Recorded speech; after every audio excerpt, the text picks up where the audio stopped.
Sir ఇప్పుడు Sabang పోర్టును మనం డెవలప్ చేస్తామని చెప్పడం కావచ్చు, తర్వాత మన బ్రహ్మోస్, మన అస్త్రా మిసైల్స్ని ఇవన్నీ ఇండోనేషియా కొనుగోలు చేయడానికి ముందుకు రావడం కావచ్చు, ఇవన్నీ చాలా సానుకూలంగా కనిపిస్తున్నాయి. బట్ ఇండోనేషియాలో మనకు తెలుసు అంతర్గతంగా కొంత రాజకీయాల అస్థిరత ఉంటుంది. సో అప్పుడు ప్రభుత్వాలు మారినప్పుడు లేదంటే పాలసీస్ మారినప్పుడు, సో ఇప్పుడు మనం చేసుకుంటున్నటువంటి ఈ ఒప్పందాల దీనికి సంబంధించి మనుగడ పైన మీ అంచనా ఏంటంటారు సార్? అంటే వ్యక్తులను ఉద్దేశించి వ్యక్తుల కోసం నాయకుల వ్యక్తిగత ఒప్పందాలుగా ఉంటే వాటికి మనుగడ ఉండదు కదా. దేశాల మధ్య ఒప్పందాల్లో ప్రభుత్వాలు మారడం వల్ల పెద్ద ప్రభావం చూపించదు. జనరల్గా ఏ దేశమైనా కూడా, ఏ దేశంలో అయినా కూడా విదేశీ సంబంధాలు మెరుగుపరచుకోవడంలో ముఖ్యంగా విదేశాలతో ఒప్పందం కుదుర్చుకున్నప్పుడు ఆ ఆ దౌత్య నీతిని పాటిస్తారని నేను అనుకుంటున్నాను. ఎందుకంటే ఇక్కడ మిగతా దేశాల్లో ఇప్పుడు ఉదాహరణకు మయన్మార్ ఉందనుకోండి, మయన్మార్ దానిలో మాట్లాడితే సైనిక పాలన వస్తుంది, అక్కడ కొంచెం కష్టం.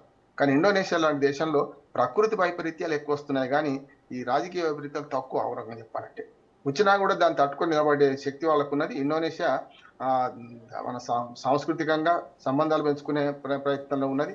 మనతోని మొదటి నుంచి కూడా మంచిగా ఉంది. ఎప్పుడు కూడా మనతో విభేదించిన సందర్భం చూడలేదు. మనం గట్టిగా మాట్లాడితే ఇప్పుడు మనకు మయన్మార్ నుంచి చాలా ఎదురు దెబ్బలు తగిలింది. మయన్మార్ అప్పుడప్పుడు అటు పక్కన చైనా ఆధిపత్యంలోకి పోతుంటది, చైనా ప్రభావంలోకి పడుతుంటది. అట్లా ఎప్పుడు కూడా ఇండోనేషియా పడలేదు. ఇండోనేషియాతో మనకు మంచి సంబంధాలు ఉన్నాయి కనుక వ్యక్తులు మారినా వ్యవస్థ మారదే అని నా ఉద్దేశం. మీరు అన్నట్టు ఆ పోర్ట్ కనుక డెవలప్ చేసుకుంటే మనకు ఇండో పసిఫిక్ జియో పాలిటిక్స్ లో మనకు మంచి పట్టు లభించే అవకాశం ఉంది. ఇది చైనా కంటగింపుగానే ఉంటుంది. Correct sir. ఇప్పుడు మన ఈ రక్షణ ఉత్పత్తులు ఏవైతే ఇవన్నీ మిగతా దేశాలకు మనం అంటే ఎక్స్పోర్ట్ చేస్తున్నామో, మనం దిగుమతి చేసుకునేటువంటి స్థాయి నుంచి ఒక ఎక్స్పోర్టర్గా మనం ఎదిగినట్టే. అంటే ఈ బ్రహ్మోస్ కావచ్చు, ఈ అస్త్రా మిసైల్స్ కావచ్చు, ఇవి ఇంటర్నేషనల్గా ఇంత డిమాండ్ రావడానికి కారణం ఏంటంటారు?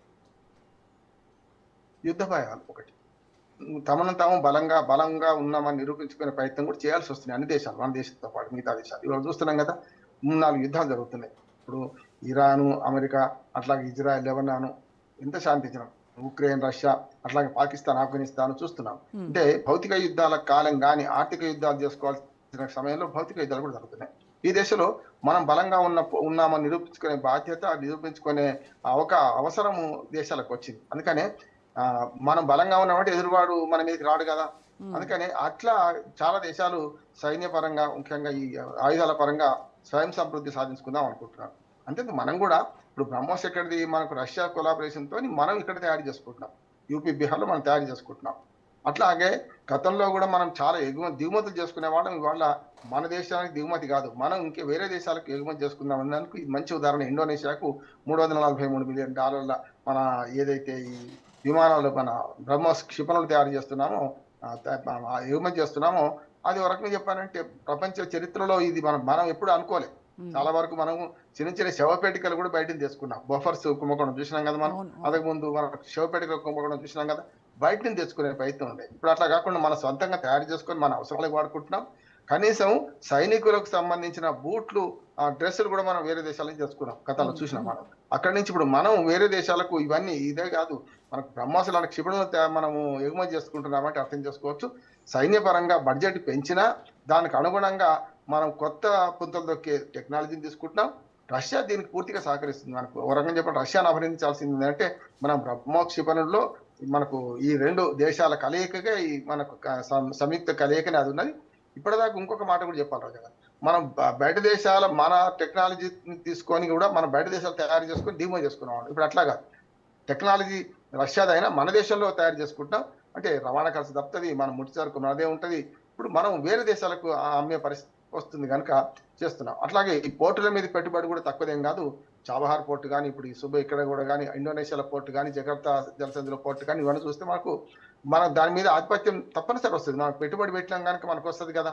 అట్లానే కొన్ని దేశాలకు అవసరం ఉన్న సహాయం కూడా మనం చేస్తున్నాం. ఉదాహరణకు ఆఫ్ఘనిస్తాన్ లాంటి దేశం అయితే మన పార్లమెంట్ భవనం కట్టించినాం ఫ్రీగానే, ఏ మనకు స్వార్థం లేకుండా అంటున్నారు. చూస్తున్నాం ఇప్పుడు రష్యా ఉక్రెయిన్ యుద్ధంలో చూస్తే, ఉక్రెయిన్ 20% భూభాగాన్ని రష్యా ఆక్రమించుకుంటే దానిలో ఆ 20% భూభాగాన్ని మన ఇద్దరం పంచుకుందామని రష్యాతో బేరం చేసుకుంటుంది ఏది అమెరికా. చూస్తున్నాం కదా, దొంగలు ఊళ్ళు పంచుకున్నట్టు. అట్లా మనం ఎప్పుడు చేస్తలే, మనకు అపకారికి ఉపకారం చేసినాం కానీ ఉపకారికి అపకారం చేయలేము మనం బంగ్లాదేశ్ లాగా. అట్లా ఇండోనేషియా మనకు నమ్మదగ్గ మిత్రుడు, మనల్ని కూడా బాగా నమ్ముతున్నారు. అంటే ఇండియా పలుకుబడి ఎట్లా ఉందంటే ఒకసారి నమ్మితే మనం మోసం చేయము అని. దానికి కొంచెం చిన్న ఉదాహరణ చెప్తాను మీకు. ఇరాను అధ్యక్షుడు అయతుల్లా అలీ ఖమేని చనిపోతే ఇవాళ నిన్న మన ప్రతినిధి బృందం పోయింది. చాలా చిన్న ప్రతినిధి బృందం, ఇంక్లూడింగ్ జమ్మూ కాశ్మీర్ ముఖ్యమంత్రి వాళ్ళందరూ పోయారు. కానీ ఇరాన్ ఎంత కృతజ్ఞత చూపించింది మనకు. మీరు మీ ప్రతినిధి బృందాన్ని పంపారు, మాకు మంచి భారతదేశం మంచి మిత్ర దేశం అని వాళ్ళు వేణుల్లో శ్లాఘించారు కదా. అవును. అది కదా మన మన నమ్మకం అంటే. ఇప్పుడు కూడా నమ్మకం అనే ఉంటే అది ఎట్టిపై ఇవాళ కాక రేపు పనికి వస్తుంది. నమ్మక ద్రోహం చేసిన వాడే ఇవాళ కాకపోతే రేపు చెడిపోతారు. కానీ నమ్మకం ఉంచిన దేశాన్ని ఎవరైనా నమ్ముతున్నారు. ఇరాన్ మంచి ఉదాహరణ మనకు. అంటే అమెరికా ఇరాన్ యుద్ధంలో మనం వన్ సైడ్ తీసుకోవాలి, ఏ సైడ్ తీసుకోవాలి. అయినా సరే వాళ్ళ నాయకుడు అంత్యక్రియలకు మన ప్రతినిధి బృందాన్ని పంపిన దానికి వాళ్ళు కృతజ్ఞత చూపెట్టుకుంటూ బహిరంగ ప్రకటన చేశారు. అది మన గొప్పతనం అంటున్నారు. ఇక్కడ కూడా అంతే. యా. ఇండోనేషియా పర్యటన ఒకటే కాదు, ఈ 3 దేశాల పర్యటనలో మన భారత ప్రధాని తప్పక ప్రపంచ దేశాల దృష్టిని ఆకర్షిస్తున్నాడు. అంతే హుందాగా ప్రవర్తిస్తున్నాడు. అంటే నాకు ఒక గుర్తు, ఇందిరాగాంధీ గారు అప్పటి పర్యటన చూసుకుంటే ఎట్లా గుర్తొస్తుందో, నిక్సన్ ముందట గట్టిగా నిలబడి ఎట్లా మాట్లాడిందో, ఇవాళ మన భారత ప్రధాని మోడీ గారు కూడా అట్లే ఉంటున్నారు. అందుకనే 80 దేశాలు దాటినాము. ఇప్పటికి 82 దేశాలు తిరిగారు ఆయన. అంటే ఒకసారి పోయిన దేశాలు ఒకటి మరోసారి లెక్క పెట్టుకోకపోతే ఇప్పటి వరకు ప్రపంచంలో 80 దేశాలకు పైగా మన భారత ప్రధానమంత్రి అక్కడికి వెళ్ళొచ్చారు. అతి త్వరలో నా ఉద్దేశం అంటే ఇంకా 3 ఏళ్ళు ఉంది కదా, ఈ 3 ఏళ్లలో మీ 100 దేశాలు సెంచరీ పూర్తి చేసుకుంటాడా అని నాకు అనిపిస్తుంది. ఏది విదేశాలు తిరగడం. యా. అండ్ భారతదేశం రోజు రోజుకి మార్కెట్ ఎక్స్పాండ్ చేసుకుంటా ఉంది, ఎక్స్పోర్ట్ చేసేటువంటి స్థాయి పెరుగుతూ ఉన్నట్టు. ఇప్పుడు చైనా మార్కెట్కి ఇది గట్టి దెబ్బ.